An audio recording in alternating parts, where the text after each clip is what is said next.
tukisherehekea sikukuu ya ufufuo wa Yesu Kristo.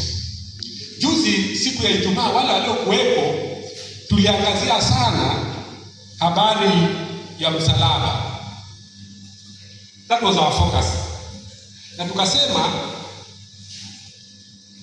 ule msalaba ni nini? Tuliongea mambo manne. Tukasema umuhimu ule msalaba. Kuna watu walikuwa hapa Friday. Madam Mas, tulisema msalaba kitu ya kwanza. Si mlikuwa hapa Friday na tukasema watu jamani akikuja kanisani wawe na tabia ya kuandika. Sivyo? Tukasema the cross is a demonstration of God's love for us. That is how the extent of God's love can go. Ndio kama si kweli. The cross demonstrates the extent of God's love for us. And then tukasema the cross reconciles us to, msalaba unatupatanisha na nani? Pia tukasema msalaba unatuhuisha tena katika uzima. Na tukasema pia msalaba unatukomboa kutokana na laana ya dhambi. Lakini leo tunaposherehekea ufufuo wa Kristo, tunaangazia kaburi lililo wazi. Biblia inasema wamama walirauka asubuhi na mapema. Wazee walikuwa wamechoka na harakati za siku, walikuwa wamepita mitaani wakalala. Na msifikiri kwa nini unajua mama wakati wanajitwalia wanasema wazee hawakurauka, ni sisi tulirauka. Hawa wazee walikuwa wamechoka kwa sababu walikuwa wametembea na Kristo na msalaba mpaka wapi? Golgotha. Nyinyi mkao mko nyuma.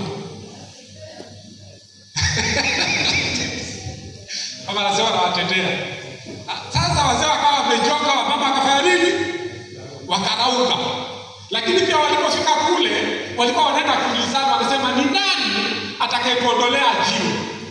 Wanaenda lakini hawana nguvu za kuondoa. Lazima mzee apatikane. Na hata walipoona kaburi liko wazi, Yesu hayupo, hawakuenda kuambia mama wenzao. Kweli ama si kweli? Walienda kwa wanaume. Bwana Yesu asifiwe. Ndugu hawa wakiona tatizo lazima warudi home ground. Bwana Yesu asifiwe. Wakaja wakaambia hatukumkuta yule bwana, hayupo. Wazee nao wakajikaza, wengine alikuwa nguo bado kuna wale wanalala na vinyasa, wengine wakajifunga nguo mbili. Walipofika kaburini kweli Yesu hayupo, kaburi liko wazi. Bwana Yesu asifiwe. Sasa mnafikiria kifo cha Yesu ama kufufuka kwa Yesu Kristo kuna umuhimu gani kwetu? Ama kwanza kufanya hivi. Unajua tunaweza kusema Kristo alifufuka, lakini hatuna ushahidi. Sivyo? Ni nani ana ushahidi kwamba hapa Yesu Kristo alifufuka? Unaweza kutoa ushahidi, kwa mfano upelekwe kotini, waambiwe utoe ushahidi. Juzi nilishuhudia kesi ya ajabu sana. Sijui watu walifuatilia ile kesi ya Mackenzie inaendelea. Mackenzie kulingana na itikadi zake akasema wale wote ambao walikufa pale Shakahola walienda wapi? Mbinguni. Huku ameshtakiwa kwa kosa la mauaji. Wakili wake akamuuliza jaji akimtetea mteja wake, nyinyi mnataka mmeshtaki mteja wangu na makosa haya, ni nani ajuaye ama ni nani anaweza kutudishia kwamba hawa watu hawakwenda mbinguni? That was the argument of the lawyer. Akasema mtu atoke hapa, maana mteja wangu anasema wale watu wake wanaenda wapi? Who can confirm kwamba hawako? Tutume mtu aenda confirm, wewe utatuma wewe. Kwa hivyo kesi ya leo Kenya tunaishi na evidence. Yesu asifiwe. And the evidence number one to prove that indeed Jesus rose from the dead is the empty tomb. Yesu asifiwe. Kaburi lilikuwa wazi na halina mtu na nguo za mfu ziko pale. Kwa hivyo kama mtu angeiba mfu akiwa uchi, angeiba na nguo. Lakini ile jinsi ambayo Yesu alipatikana, kaburi lilipatikana wazi, zile nguo zilikuwa zimelala vile vile, you know the process ya, I don't know how I use this one, lakini kuna neno tunatumia theological tunaita healing. Yaani Yesu kama alichomolewa, zikaja zile nguo intact vile zilizokuwa. Kila ambacho kilikuwa kimezongwazongwa ni kile kitambaa ambacho kilikuwa kimefungwa kichwa. But the rest ni kama mtu alifanya kuchomolewa. Na zikawa zimebaki vile vile. So the empty tomb was evidence number 1 kwamba Yesu alikuwa amefufuka, as stated in the gospel according to St. John chapter number 1 verses 1 to 8, chapter number 28 verses 1 to 8. Now the second evidence to prove that Jesus rose from the dead is found in Mark chapter number 16 verses 9. Jesus appeared to Mary.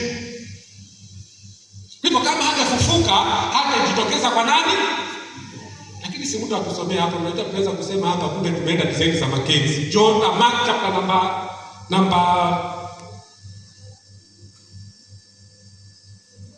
Matthew chapter number 28 verses 11. Matthew 28 verses 11. Mtu akusomea hapa haraka. Matthew 28. Hiyo ni evidence ya pili kwamba Yesu kweli alifufuka, na alipofufuka watu walimuona. Matthew 28 verses 11. While the women were on their way, some guys went to the city and reported to the chief priests about what had happened. Matthew 28 verses 11. Bwana asifiwe. Yeah. Matthew 28 mstari wa 11. Nao wale walipokuwa wakienda, tazama, baadhi ya askari waliingia mjini, wakawapasha wakuu wa makuhani habari za mambo yote yaliyotendeka. Now, kwanza tunapata ushahidi wa hawa wale askari ambao walikuwa wameacha kulinda. Remember, Pontius Pilate sanctioned the guard of the tomb. Na akaambia hili mulinde ndio asiweze kutoka, maana alikuwa amesema kwamba siku ya 3 atafanya nini? Atafufuka. Lakini alipofufuka wale askari ilibidi warudi kwa mabosi wakaeleze. Lakini pia Biblia inasema Yesu alitokea kwa Mary. Mark 16:9. Mtu atusomee. Mark 16:9.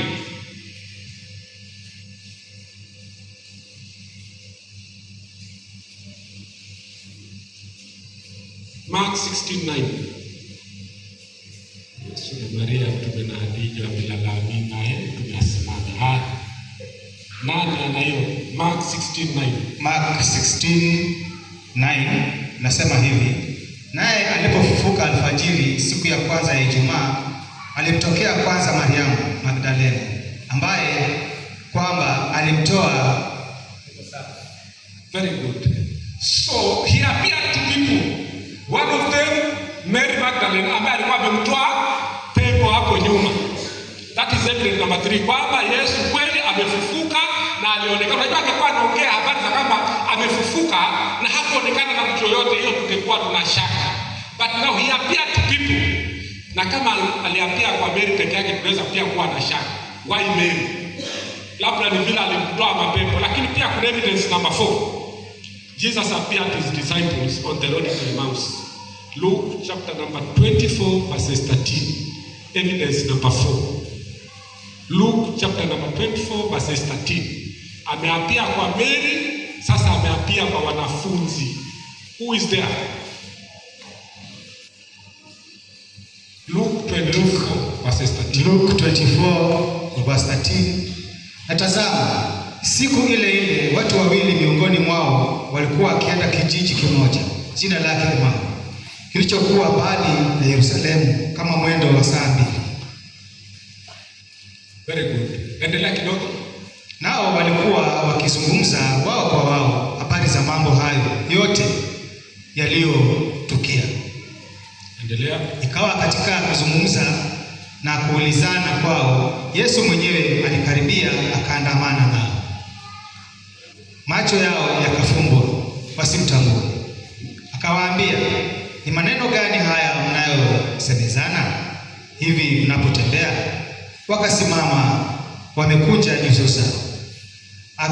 Akajibu mmoja wao, jina lake Kleopa, akamwambia, je, wewe peke yako mgeni katika Yerusalemu, hata huyajui yaliyotukia humo siku hizi? Basi baada ya Yesu kufa, wanafunzi walijipa shughuli. Bwana Yesu asifiwe. Yesu alipokufa tu Wanafunzi walijipa shughuli. Petero na Jeda alikuwa kimbelembele. Yuda Iskariote amekula mlungula, ameenda akajinyonga. Wanafunzi na yule mtu aliyekuwa akitegemea amekufa. Sasa Petero akamwambia, mimi ninarudi baharini kuvua. Kule Yesu alikonitoa ninarudi wapi? Wengine wakawa katika hali ya kujipanga.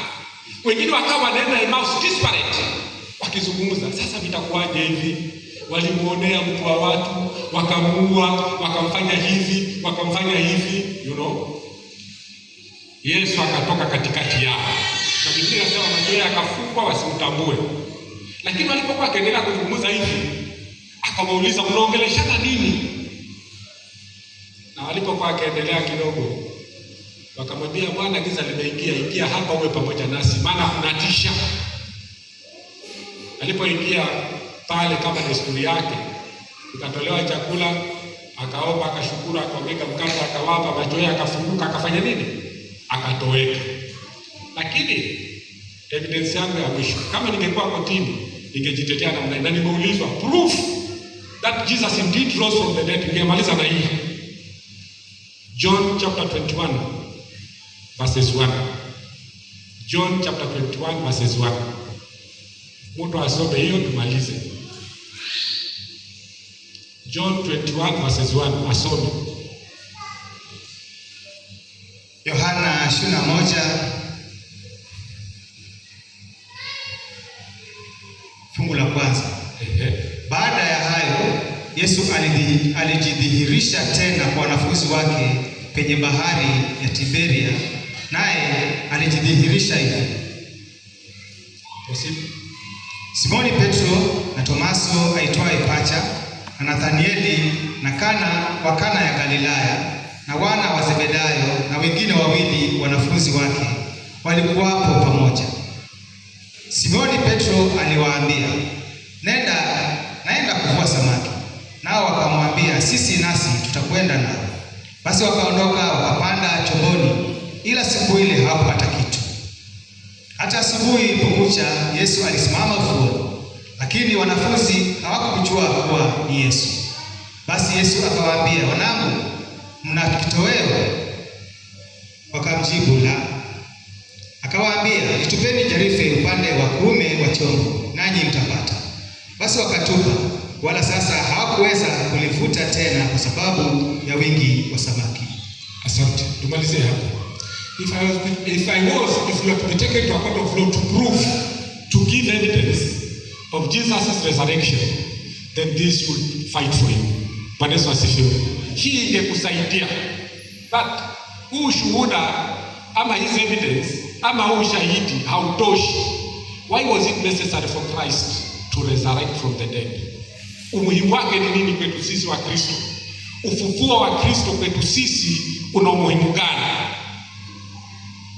You know, of all the religions, katika dini zote,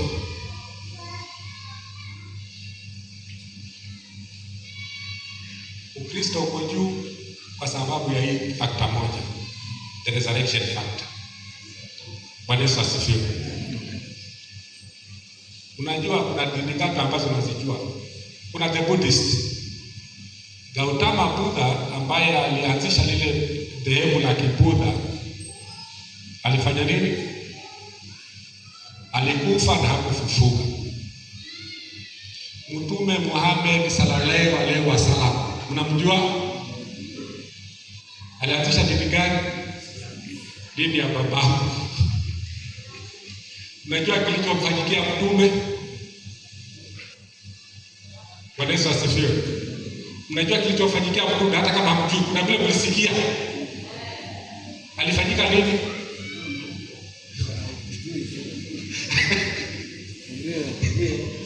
Mtume inasemekana alifanya nini? But Christ rose from the dead. Bwana Yesu asifiwe. Kuna bwana mmoja anaitwa Adrian Rogers anasema hivi: the resurrection is not merely important to the historic Christian faith. Without it, there will be no Christianity. It is the singular doctrine that elevates Christianity above all other religions. Hii ufufuo wa Yesu ndio kitu cha pekee ambacho kimekufanya Ukristo uko juu ya dini zingine zozote, kwa sababu sisi tunaamini na tunaabudu mtu aliye hai. Bwana Yesu asifiwe. So the resurrection of Jesus, one, strengthens our faith and hope in him. 1 Peter chapter number 1 verses 3. Kufufuka kwa Yesu kunaimarisha imani yetu na tumaini katika yeye. 1 Peter chapter number 1 verses 3. Pia, the resurrection of Jesus assures us of our resurrection as well. Tumesomewa pale katika Wakorintho wa kwanza mlango wa 15 mstari wa 20 hadi 22. So, Yesu alipofufuka pia inatuhakikishia pia sisi ambao tunaamini kwamba Yesu alikufa na kufufuka, kwa sababu Biblia imesema hapo kwamba mauti ililetwa na mtu mmoja, Adamu, na kupitia kwa Kristo sisi sote tunafanya nini?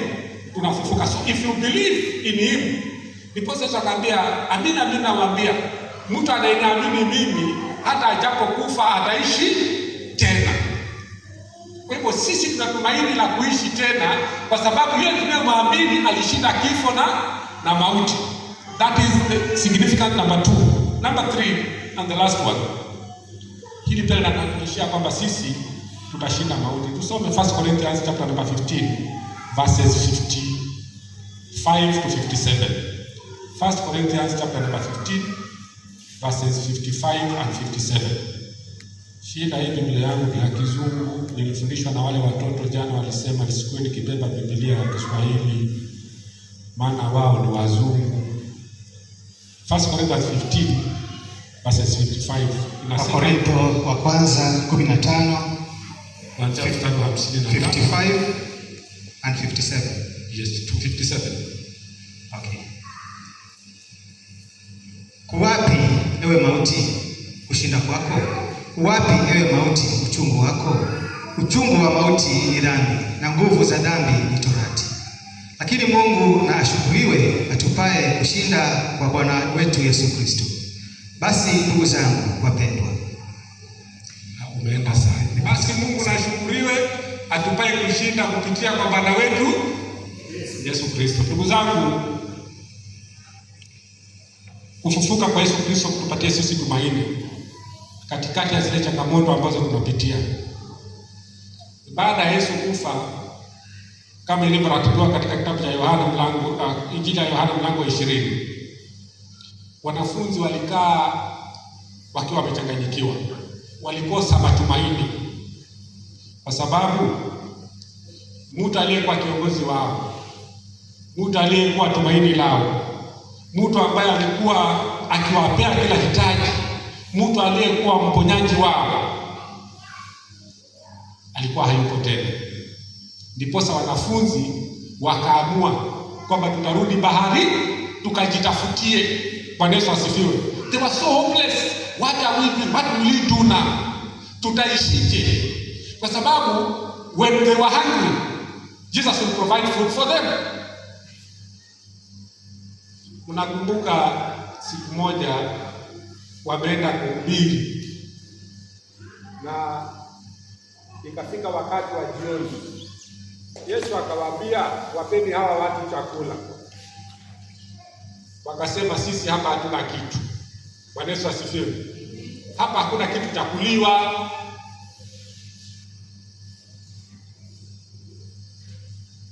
Ila kuna samaki 2 na mikate mingapi? 5. Lakini hii ni nini kwa watu kama hao? Kwa sababu hata wale wanafunzi wenyewe mikate 5 haiwatoshi. Bwana Yesu asifiwe. Mimi mwenyewe nikiwa na njaa, ile bofulo moja, kama mnacheka hata sijamaliza, ile bofulo moja simalizi, nakula silesi moja tu. Mwanaume ambaye ana njaa, ile bofulo haimtoshi. Bwana Yesu asifiwe. Sasa Petro anauliza, sasa huyu naye kama natuwakatie hawa? But you know, Jesus says, bring them here. Ikaletwa, akashukuru Mungu, watu wakakuwa wakae waine. Kumbe hii desturi ya kugawanyia watu waine harusini ilianza wakati huo. This is the man they had known. When their friend was sick, when someone died in their midst, Jesus went to resurrect that person, but he was not there anymore. The disciples lost hope, so they decided to go back fishing. Kila mtu akajitafutie. Yesu akawatokea huko. The reason Lord therefore restored their hope again. Bwana Yesu asifiwe. Hata sisi wakati mwingine labda tumepoteza matumaini kwa mambo mengi sana. But I pray that the resurrection of Jesus will raise our hopes too. Bwana Yesu asifiwe. Usiishi kwa kukata tamaa. Kuna Yesu aliyefufuka kutoka kwa wafu. Tujenge imani yetu kwake na tuimarishe imani yetu na tujawe na matumaini kwamba yeye aliyeshinda kifo na mauti atakushindania hata sisi. Kwamba yeye aliyeshinda kifo na mauti atakuhakikishia pia sisi ufufuo wetu. Kwamba Kristo aliyeshinda kifo na mauti atakujalia pia sisi kuwa washindi pamoja naye. Bwana Yesu asifiwe. He did it to the disciples. He restored the hope of the disciples. He will restore yours too. Never give up. We are serving a living God. Bwana Yesu asifiwe. Mungu atusaidie.